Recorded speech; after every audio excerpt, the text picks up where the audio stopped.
Hello everybody, this is Jake Wynn, Director of Interpretation at the National Museum of Civil War Medicine. We are coming at you from Monocacy National Battlefield, just on the outskirts of Frederick, Maryland, for another one of our On Tour series of videos on the museum's YouTube channel. I am joined today by Tracy Evans, who is a park ranger here at Monocacy National Battlefield. She is going to be leading us on a bit of an overview of both the campaign leading up to the Battle of Monocacy in July of 1864, as well as the events that transpire here on the ground on which we are standing right outside of the Visitors Center.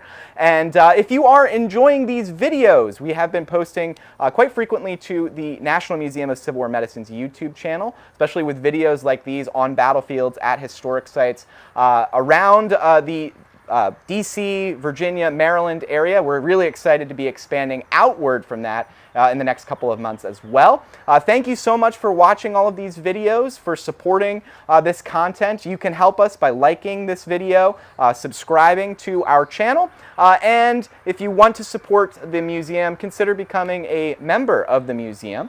You can also support other organizations like the Monocacy National Battlefield Foundation, who played a role in bringing these videos to you today.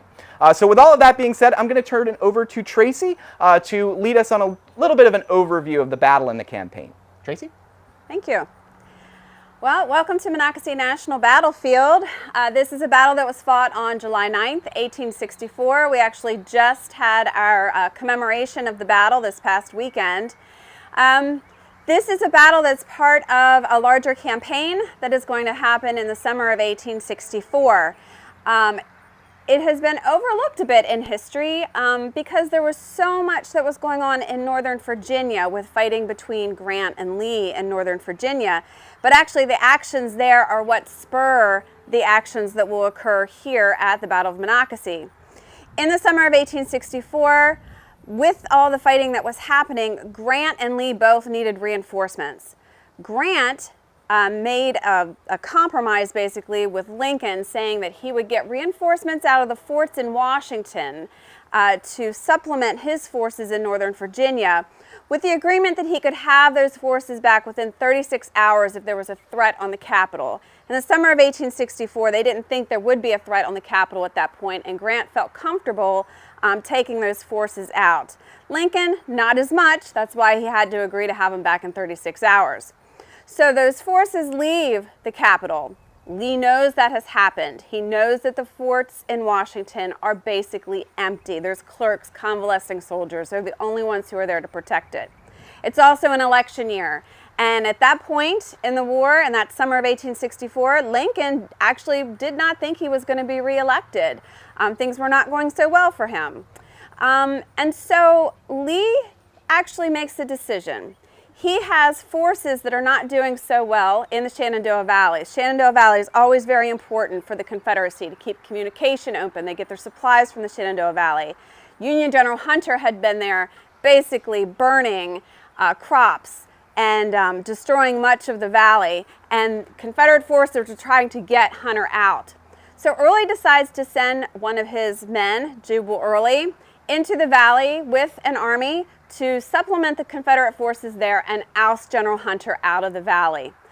They have a talk prior to this campaign, and they discuss the potential of Jubal Early continuing down the valley and trying to threaten the capital in Washington. And Jubal Early is to make that decision once he gets to the valley. Once in the valley, he is successful with his army in getting General Hunter out. And he makes the decision to continue to go down the valley and into Maryland and try to threaten the capital. They don't know if they'll actually be able to get into the capital, but if they can threaten it, it will force Grant to put those soldiers back in the forts in Washington, and if nothing else, relieve pressure on Lee's men in Northern Virginia. They're also hoping that perhaps it could affect the election, that perhaps it would have a peace program if they could actually get into Washington and have some destruction there. So this is the plan as Jubal Early continues to go down the valley and into Maryland. Now, Union Command was unaware of a lot of these movements because they believed that once Jubal Early had been successful in the valley, that he would come back into Northern Virginia and join Lee. It only made sense to them because Lee would need as many forces as he could get. But instead, Jubal Early had continued. So Union Command was sort of out of touch of what was happening. And reports started coming in that there was a large contingent of Confederates coming out of the valley. Railroad agents on the B&O Railroad here in Maryland began to sending reports that telegraph lines are being torn up, railroads are being torn up, and something needs to be done. So the president of the railroad, John Garrett, he gets a hold of Lew Wallace, who is in command of the Middle Department in Baltimore. And his westernmost boundary is the Monocacy River, which is right behind me. And he's going to send one of his men, General Tyler, here. General Tyler comes with a few men. They're trying to basically get information. What is going on? And people are telling him they're being turned back by Confederates. What had happened is the Confederates crossed the Potomac River. They come into Harper's Ferry. They split their forces again. McCausland and his cavalry are headed to Hagerstown, where they're going to ransom it for $20,000. They're going to take Harper's Ferry with Jubal Early, and then those forces are going to then come back together again in Frederick. While this is happening, word is starting to get sent to Grant and Union Command, General Halleck in Washington, that these forces are coming into Maryland. They are not convinced that it is Jubal Early. However, once the forces have come towards Harper's Ferry, Grant will decide to send the 3rd Division of the 6th Corps into Maryland to reinforce and help what's happening at Harper's Ferry. Fortunately for Lew Wallace, who then comes here with his forces, he's going to have to, the train that's going to take them from Locust Point in Baltimore onto Harper's Ferry has to come through the junction. And if you heard the train whistle in the back, you'll know that that train is still running today. It is now CSX. But there is a junction area that comes through here, and that train will bring troops and supplies throughout the war. It's a very important junction during the Civil War, and extremely important to Lew Wallace in the early days of July, because they are going to bring Ricketts in that 3rd Division of the 6th Corps. He stops the train here so that they can't get to Harper's Ferry, or they don't go to Harper's Ferry, they stop here. Because Lew Wallace had for 2 days been with his 100-day men, at about 1,100 100-day men, and he had brought them to the junction, and they had gone to Frederick, and they're going to skirmish on the west side of Frederick for about 2 days while Jubal Early and his forces are coming over the Catoctin Mountains, because they've passed Harper's Ferry. They're on their way to Frederick. And so for 2 days they're going to be there kind of sizing each other up. At this point, Jubal Early believes Lew Wallace is here with basically Potomac Home Brigade men, some Ohioan soldiers, and they're 100 days men, or they've not really been in battle. And that's what he thinks he's facing. Wallace will get those reinforcements with Ricketts, the 3rd Division of the 6th Corps, which brings his total to somewhere between 6,000 and 7,000 troops and 6 pieces of artillery. He's going to face Jubal Early with upwards of 12,000 to 15,000 troops. With a total of nearly 32 pieces of artillery at his disposal, only 16 of which he'll actually use here at the battle. But obviously, they're completely overwhelmed by the Confederates. Wallace is going to make a defense on the other side of the river. He's defending the covered wooden bridge. He believes that Early is going to try to make his way down the Georgetown Pike, which is now Urbana Pike, and try to get across the covered wooden bridge and be on his way to Washington, which is only 40 miles from here. 2 days walk for a good army. And so with that knowledge, Wallace is going to try to delay those Confederates as long as he can, just keep them here. He knows he can't defeat those forces. He just needs to keep them here as long as he can so that Grant, who has now gotten word that it is Jubal Early and his army is in Frederick, can get reinforces back into the forts in Washington. And he will send the 2nd and 3rd Division of the 6th Corps to Washington to reinforce it. So while those forces are trying to get to Washington, this battle is being fought. And Wallace will have a pretty good defense on the other side of the river, in large part because he gets those veteran troops from Ricketts, and Early is not anticipating that. So his men are going to be able to hold that bridge and be on the other side of the river and hold that area for a much longer than Early had anticipated. Early's basic plan was a forward assault straight down the Georgetown Pike, get across that covered wooden bridge, and then he's going to send McCausland, who's here with cavalry, to sort of find a ford in the river and outflank those forces and get around the bridge. So that's a pretty good plan if all you're facing are 100 daymen. However, when McCausland fords that river with his cavalry, about 1,200 Virginia cavalry, he is going to unknowingly walk in to a battle line of about 1,000 veteran troops who are hunkered down behind a fence row between the Thomas and Worthington farms, and they are going to be about 125 yards within that fence line until the Union soldiers will pop up and fire a volley and decimate that first line of cavalry, who are coming into battle as dismounted cavalry. They're obviously going to retreat. A couple hours later, they're going to make another assault on that line. This time they're going to try to outflank them, and they're going to be fairly successful. But Union men who are in reserve behind that initial battle line are then going to reinforce and tear up through the Thomas farm and push those Confederate forces back again. Now, while this is happening, the fighting here at the covered wooden bridge is happening as well. You have sharpshooters in the Best Barn. They're trying to put pressure on the Union soldiers who are protecting that covered wooden bridge.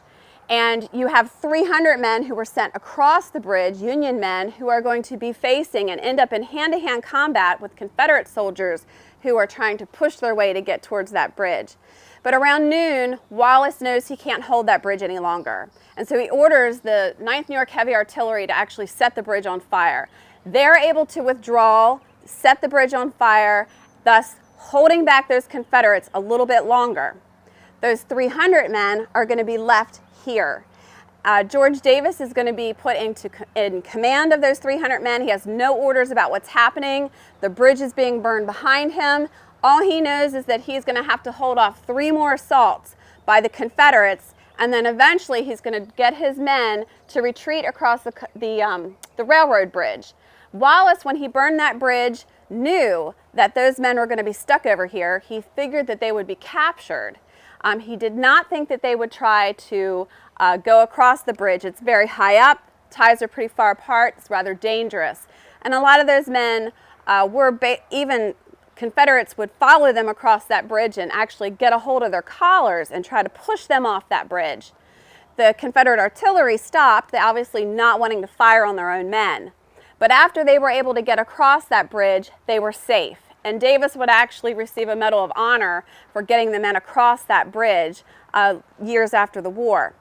So that was actually happening here throughout the day. After that bridge was burned, those Union men, those 300 men, are going to hold off 3 more assaults throughout the afternoon. Over at the Worthington farm, McCausland had been pushed back that second time, but about 3 o'clock in the afternoon, General Gordon and a division of about 3,000 men are going to ford that river right where McCausland had, and they're going to go up into Worthington Yard, and they are going to form into 3 brigades and hit the Union line on the Thomas farm in 3 places. And that is where the heaviest fighting of the battle is going to occur. That's where the Confederates are going to lose most of their men. And for about 2 hours, as extremely heavy fighting on that farm in a fairly small space. So they're eventually going to push the Union back, and by around 5 o'clock, they're pretty much in retreat. Wallace is going to call for a retreat. He knows that there's a lot of dead, dying, missing men on both sides, and that he's done what he needed to do here, which is delay those Confederates as long as he possibly could. They're now going to have to spend the night here, and they're tired. And so it is going to take them much longer to get to Washington than they had anticipated, which will give time to the soldiers who are now making their way into the forts to get there and be able to protect the city. So at the end of the day, the Confederates will strategically win this battle. They will take the field, and there will be about 900 dead, wounded, and missing Confederates. We think the higher number of that is Confederate. On the Union side, there's going to be about the official number is 1,294 dead, wounded, and missing. The higher portion of that we believe is actually missing, that they were captured. There will be field hospitals that will be at all of the farms. They will be tended to for several days before ambulances can get them into Frederick. And the Confederates, the next day, after they've buried their dead, they will be on their way to Washington. And on the morning of July 12th, they will attack Fort Stevens. They will not be able to get into the city. By the night that they get there, Jubal already knows pretty much they're not going to be able to get into the city. It is now protected. But he has threatened it, and he has threatened it as such that those reinforcements did come into Washington, and it did relieve pressure on the Confederates there. So in that part of their goal, they did meet that, and they'd scared Washington for sure. Lincoln got on the parapets of Fort Stevens to try to reassure, the citizens of Washington that, all was well, and he ends up becoming the only president to be under fire during war. They hurriedly get him out of the city. So the repercussions of this actually go on.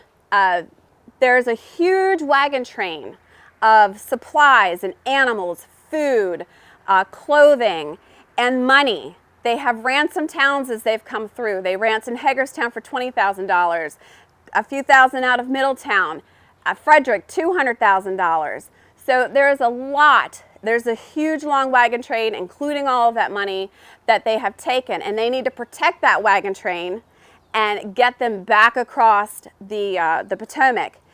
The citizens of Maryland were furious. And one of the things that legislature here in Maryland was discussing that summer was a bill that would require citizens to sign an oath of loyalty in order to vote in the upcoming election. And one of the things that was going to be voted on during that election was, were they going to free the slaves in Maryland? And because of that loyalty oath, you obviously had more people voting who maybe might be more prone to manumit the slaves in Maryland, along with the Army vote that actually happened. And the African Americans who remained enslaved in Maryland were freed November 1st, 1863, and some of that had to do with the anger and that loyalty oath that was put into effect in order to actually participate in the election, having to do with those supplies and all that money that was taken. And so that, in a nutshell, is the campaign and the Battle of Monocacy. As I said, it is a small battle in terms of the time and the fact that it's sort of overlooked because of everything that was happening in Northern Virginia at the time. But as far as the implications of the battle, it is extremely important. We know that the Confederates were very angry as they came through the valley and saw all of the destruction.